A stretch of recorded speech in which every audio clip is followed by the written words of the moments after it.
الحمدللہ رب العالمین الصلاۃ والسلام علی رسول الامین وعلی آلہ وصحبہ اجمعین اما بعد فقد قال اللہ تبارک و تعالیٰ فی القرآن الحکیم والفرقان الحمید اعوذ باللہ من الشیطان الرجیم بسم اللہ الرحمن الرحیم الف لام میم ذالک الکتاب لا ریب فیہ ھدی للناس ھدی للمتقین، یہ متقیوں کے لیے جو ہے کتاب ہے۔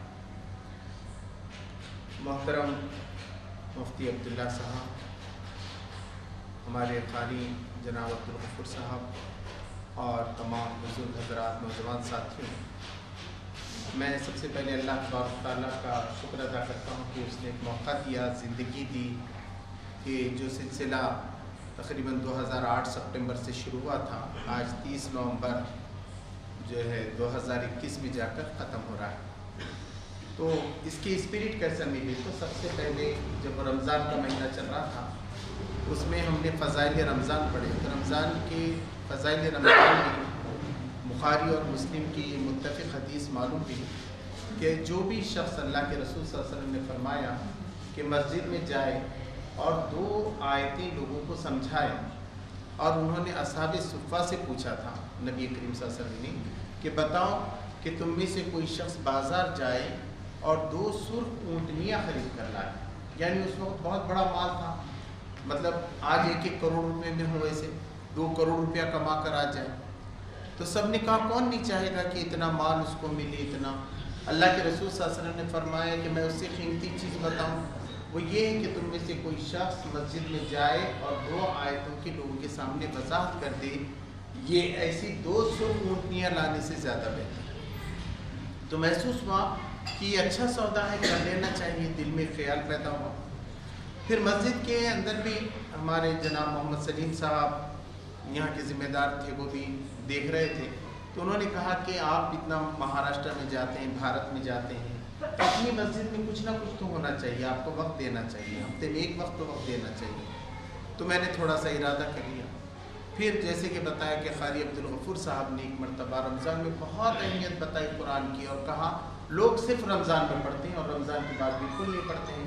تو میں نے دل میں ارادہ کر لیا کہ انشاءاللہ اس رمضان کے بعد فوراً جیسی شوال کا پہلا منگل شروع ہوگا، میں جو یہاں حاصل مطالعہ پیش کروں۔ میں نے اتنے دنوں میں جب بھی اعلان کیا اپنے آپ سے بھی، دوسروں سے، ان سے کہا کہ حاصل مطالعہ، میں مفسر کیسے بنوں گا بتائیے؟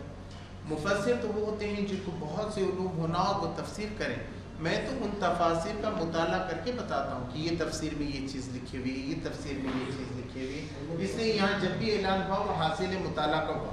میں نے کبھی اپنی زبان سے یہ نہیں کہا کہ میں نے تفسیر کی، کسی نے سنا ہو تو بتائیے۔ میں نے کبھی نہیں کہا کہ میں تفسیر کر رہا ہوں، میں قرآن کا حاصل مطالعہ پیش کر رہا ہوں جو ہمارے مفسرین نے جو ہے لکھا۔ دوسری بات یہ ہے کہ اکثر ایسا ہوتا ہے کہ لوگ کیا کرتے ہیں، کوئی درس قرآن شروع ہو گیا یا کوئی جماعت شروع ہو گئی تو دوسروں کے خلاف باتیں ہونی چاہیے اور دوسروں کے خلاف مذاق اڑاتے ہیں کہ بھئی وہ مدرسہ ویسا ہے، وہ مسجد ایسی ہے، یا وہ جماعت ایسی ہے، ہم جو کر رہے ہیں وہ سب سے اچھا ہے۔ لیکن آپ آج کل ویڈیو میں بھی آئے ہیں، آپ دیکھیے پورے 13 سال میں مجھے یاد نہیں کہ میں نے کبھی ایسی تنقید کسی پہ کی، نہ علماء کرام پہ کی، نہ بریلویوں پہ کی، نہ دیوبندیوں پہ کی، نہ احادیث پہ کی، نہ کسی جماعت پہ تنقید کی۔ ہم نے لوگوں کو صرف یہ بتایا کہ قرآن سے ہمیں کیا ملتا ہے، کیسے آگے بڑھنا چاہیے۔ مجھے لوگوں نے فون کر کے بتایا، باہر تھے، انہوں نے کہا کہ جب تک ہم درس سن رہے تھے ہم کو یہ محسوس ہو رہا تھا کہ ہم کو کیا کیا کرنا ہے نا، ہم کو کیا کیا کرنا ہے، ورنہ لوگوں کو اس میں بڑا مزہ آتا ہے۔ ابھی بھی میں سیاستدانوں کے بارے میں آپ کو کچھ بولنا شروع کروں تو لوگ تالیاں بجائیں گے، کیا بات ہے، اور خود تو ڈیولپمنٹ نہیں۔ قرآن مجید یہ کہتا ہے کہ ایسا نہیں ہو سکتا، آپ دوسروں پہ تنقید کر کے کامیاب نہیں ہو سکتے۔ آپ کے اندر کیا ڈیولپمنٹ ہوا یہ دیکھیے، آپ کا ڈیولپمنٹ خود وہ اندھیروں کو دور کر دے گا، خود دور کرے۔ اور اللہ کے رسول آقائے نامدار تاجدار مدینہ حضرت احمد مجتبیٰ محمد مصطفیٰ صلی اللہ علیہ وسلم کی جتنی زندگیاں میں نے پڑھی، میں نے کہیں نہیں پڑھا کہ انہوں نے کہا کہ وہاں کا بادشاہ بہت خراب ہے، اپنے عوام پہ ظلم کر رہا ہے، تخریب کر رہے ہیں، ہم کو وہاں سے جا کے جہاد کرنا ہے نا۔ انہوں نے یہ بھی نہیں کہا کہ سامنے والی پارٹی اتنا خراب کام کر رہی ہے، کیسے لوگ ہیں اور فلاں ہیں اور وہ تو اتنا خراب ہے، کہیں نہیں دیکھا میں نے سیرت۔ نبی کریم صلی اللہ علیہ وسلم کا یہ تھا کہ تم خدا سے جڑ جاؤ، ہمیں کام اور جہاد کرنا ہے، اللہ کے لیے کرنا ہے، جدوجہد اللہ کے لیے کرنی ہے،